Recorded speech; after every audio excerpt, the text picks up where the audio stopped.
Hello বন্ধুরা, কেমন আছো? আশা করি তোমরা সকলেই ভালো আছো। আমরাও খুব ভালো আছি।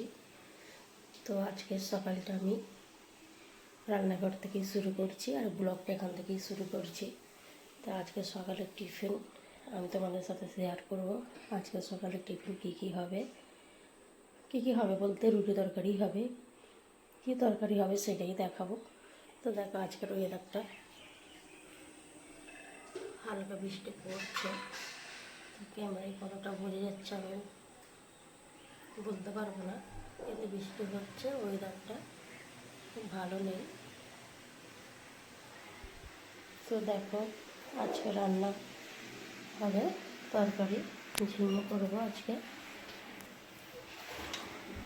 ঝিঙে তরকারি করবো আর সাথে রুটি করবো। তো আমার ব্লগটি স্কিপ না করে প্রথম থেকে শেষ পর্যন্ত দেখতে থাকো, আশা করি ভালো লাগবে ভিডিওটা। তো দেখো ঝিঙেটা কেটে নিয়েছি, সাথে আমি একটা ছোট আলুও দিয়েছি, কারণ শুধু ঝিঙে ভালো লাগবে না একটা আলু না দিলে। দেখো এবার আমি ধুয়ে নেবো।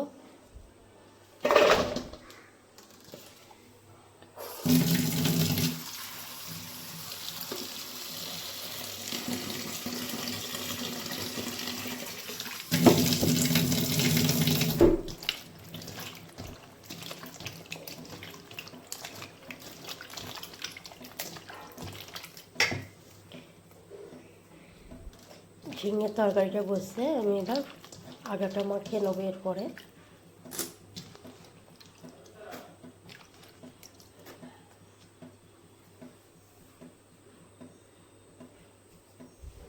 তো দেখো এখানে আটা নিয়েছি, আটায় নুন দিয়ে দিয়েছি। এবার আটাটা আমি ভালো করে মাখিয়ে নেবো, তারপরে আমি তোমাদের দেখতে থাকো ব্লগটা শেষ পর্যন্ত। তো দেখো রুটিটা আমি বেলে সেঁকে নিচ্ছি।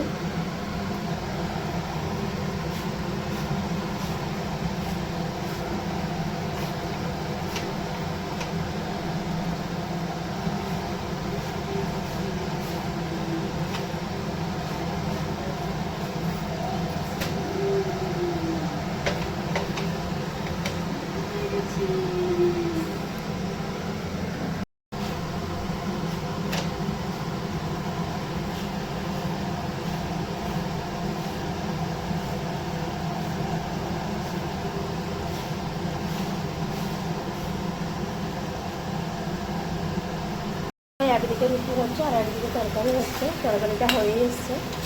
আর আমাদের সকালে তরকারিটা একদম হালকা মশলার মধ্যেই হয়, আর লঙ্কা গুঁড়োটা একদমই দিইনি। তো দেখো আর কম তেলের মধ্যেই করি।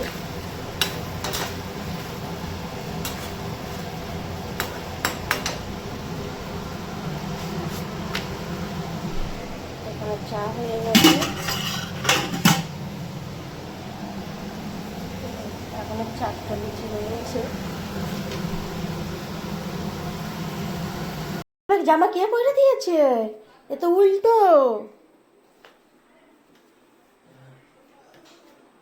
সোজা করে পড়তে হবে।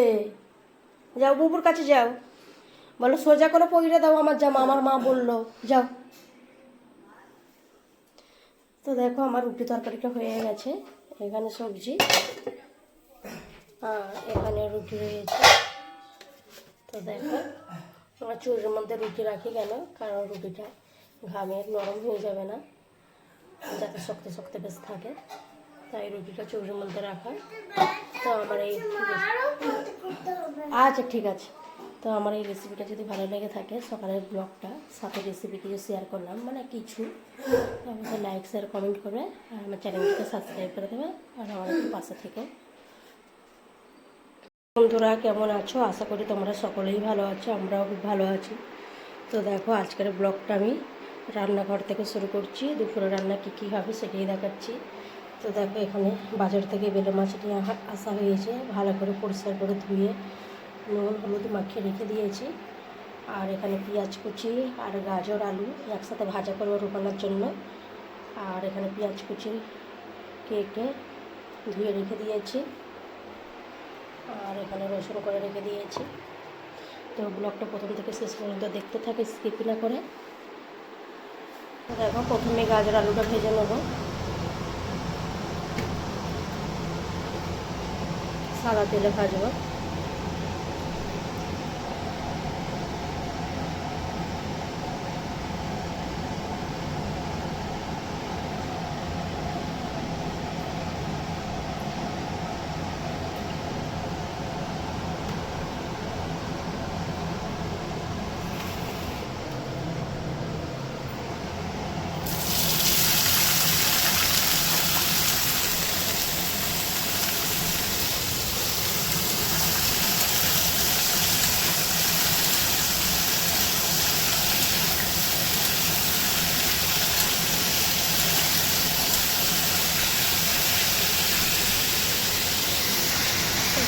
আমি এক এক করে নুন হলুদ ধনে জিরে দিয়ে দেবো।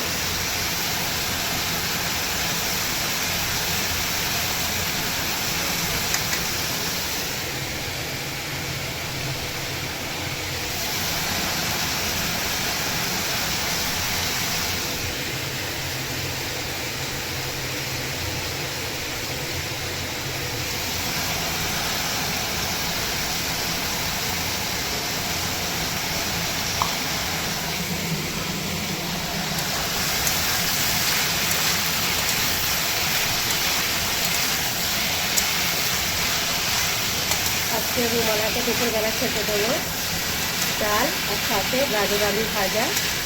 আর যদি মনে চায় যে ডিমের পোস্ট খাবে তাকে ডিমের পোস্ট করে দেবো।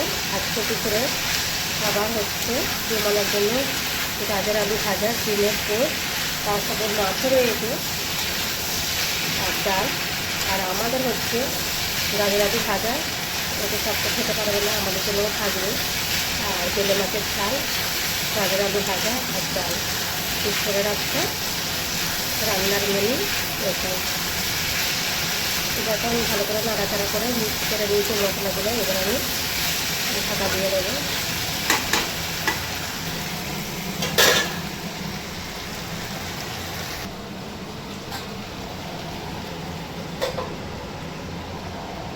গ্যাসটা কম করে দেবো সেদ্ধ হওয়ার জন্য।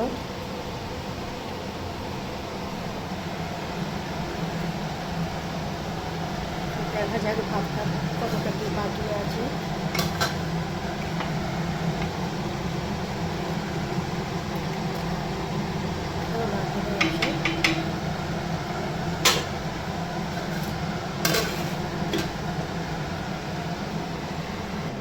বাসনগুলো গুছিয়ে নেবো একটা করে।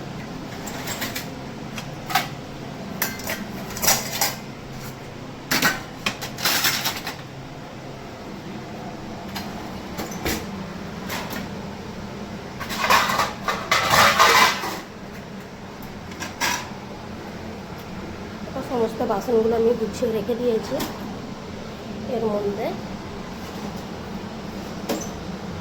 ড্রয়ারের মধ্যে। আর এখানে কাপগুলো রেখে দিয়েছি।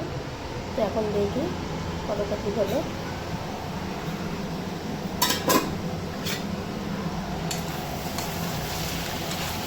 হয়ে গেছে, ঝরে দিয়ে একটু লাল করে ভেজে নেবো।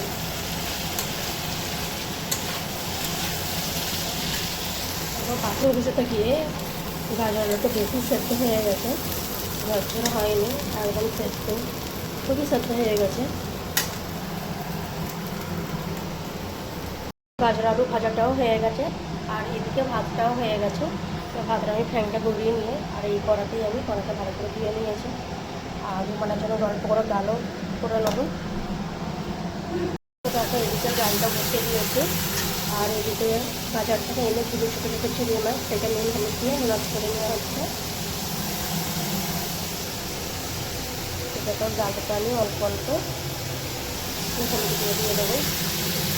কারণ আমি এক হাতে ফোন ধরে আছি আর এক হাতে করতে একটু অসুবিধাই হচ্ছে।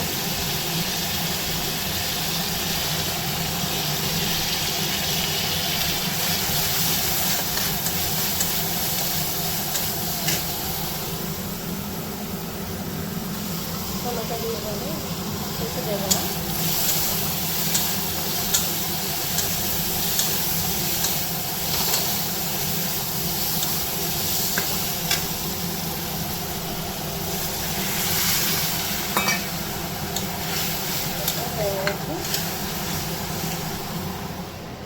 এখানে হাফ পিস টমেটো রেখে দিয়েছি মাখার জন্য।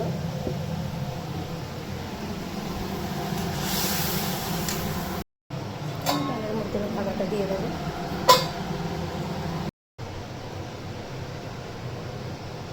দেখো ওদিকে ডাল হচ্ছে এখনো।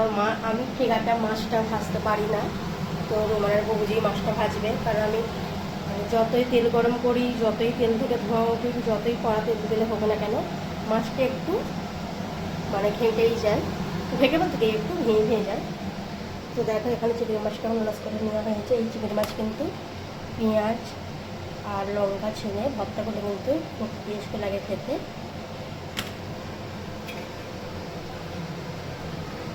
দেখো গাজর আলু ভাজা এখানে হয়ে গেছে।